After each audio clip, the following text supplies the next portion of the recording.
रत्नाकराधोतपदां हिमालयकिरीटिनीं ब्रह्मराजर्षिरत्नाढ्यां वन्दे भारतमातरम् वन्दे भारतमातरम्। इस सभा के बीच इस मंच पर विराजित भारतीय किसान संघ के सभी वरिष्ठ अधिकारीगण, भारतीय वन प्रबंधन के सभी सम्माननीय आयोजक गण और मेरे सामने विराजित बड़ा सुंदर प्रसंग है, सुंदर संवाद है। प्रगते है मूलम प्रकृति ही, ये वाक्य मैं अपने सामने लिखा हुआ देख पा रहा हूं। प्रगति का मूल प्रकृति है। भगवत गीता का उदाहरण दूंगा।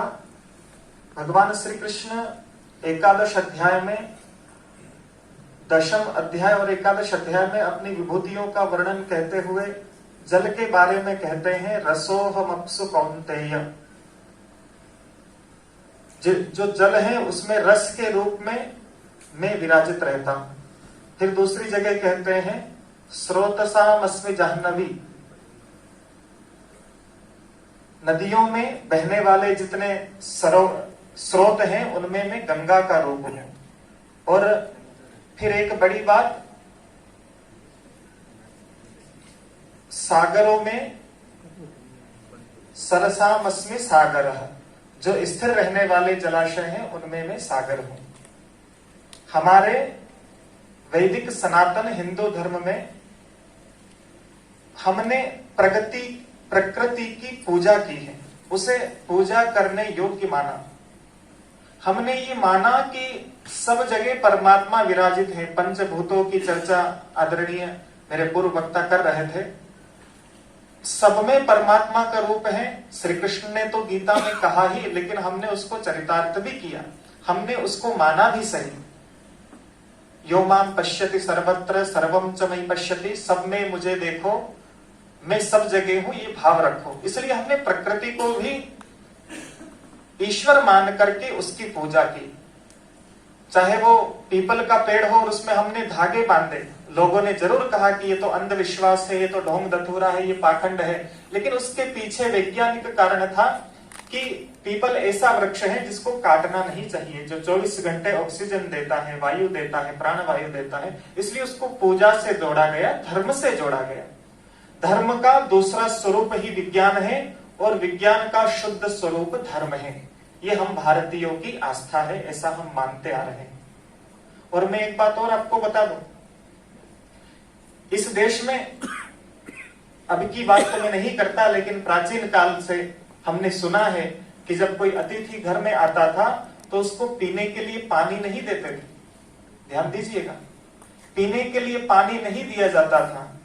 पानी तो हाथ पैर धोने के लिए देते थे और पीने के लिए कल्पना जगी कि हम प्रकृति को पुनः उसके मूल स्वरूप में लाएं। उसके लिए भारतीय किसान संघ आगे आए और वन प्रबंधन, भारतीय वन प्रबंधन जैसे संस्थान उसमें अपनी भूमिका निभा रहे हैं। लेकिन अब हम क्या कर सकते हैं? हम सब क्योंकि वरिष्ठ चिंतक हैं, समाज को हमसे आशा है और आशा के साथ विश्वास भी है कि हम जरूर कुछ ऐसा करेंगे, क्योंकि लोग तो आजकल इतने अपने लाइफ स्टाइल में, बिजी शेड्यूल में इतने मग्न हैं कि उनको फुर्सत नहीं है। इसलिए हम लोगों से समाज की आशा बढ़ जाती है और उनकी आशा को पूरे करने के लिए मुझे लगता है ये जो सेमिनार हो रहे हैं निश्चित ही समाधान निकलेगा और हम उनकी आशाओं पर खरे उतरेंगे। जल संरक्षण की जहां बात आती है, वन जंगल प्रबंधन की जहां बात आती है, तो कई लोग लगे हैं और उसके साथ साथ आप जैसे लोगों को देखकर हम लोगों को भी प्रेरणा मिलती है। हम जहां कथा करते हैं 7 दिवसीय, उसमें इन सब विषयों को गंभीरता से लेते हैं, लोगों को बताते हैं, लेकिन फिर और ध्यान आया कि कुछ और भी करें। हमारे यहाँ श्री संजय गुप्ता जी, श्री महेश चौधरी जी, इनसे जब वार्तालाप होती रहती है तो हमने निश्चय किया कि नदी कथा करें, पर्यावरण की कथा भी शुरू करें, क्योंकि मैंने निवेदन किया था कि धर्म ही विज्ञान है, विज्ञान ही धर्म है। अगर हम विज्ञान को धर्म बनाकर जीवन में जोड़ लेते हैं तो फिर वो हमसे अलग नहीं हो सकता। तो हम नदी कथा के रूप में भी कार्य शुरू कर रहे हैं। जल के प्रति, पंचभूतों के प्रति लोगों की आस्था, तो केवल विश्वास नहीं, आस्था भी जगे और वो उसे जीवन में गहराई से उसे अपनाए, उसके लिए भी हम संकल्पित हैं। उज्जैन में 4 धाम मंदिर हमारा आश्रम है, वहां भी हम कुछ प्रकल्प चलाते रहते हैं। गौशाला है और जैविक खेती, इस विषय पर भी हम लोग सतत चिंतन करते हैं, कार्यान्वित भी करते हैं। कुछ गांवों को चयनित करके वहां गौ आधारित जैविक खेती, ये कार्य करने का भी हम उपक्रम चला रहे हैं, प्रकल्प चला रहे हैं। और आप सब लोग ऐसे महनीय विभूतियां जो यहाँ विराजित हैं, उनके बीच में से आज मुझे भी आप सबके मध्य आने का अवसर मिला है और आप लोगों का चिंतन भी हमें मिलेगा। भगवत गीता में श्री कृष्ण कहते हैं, परस्परम प्रशंसन्तः श्रेयः परम वाप्स्यथ, परस्पर एक दूसरे के भावों को जानते हुए परम श्रेय को प्राप्त करो।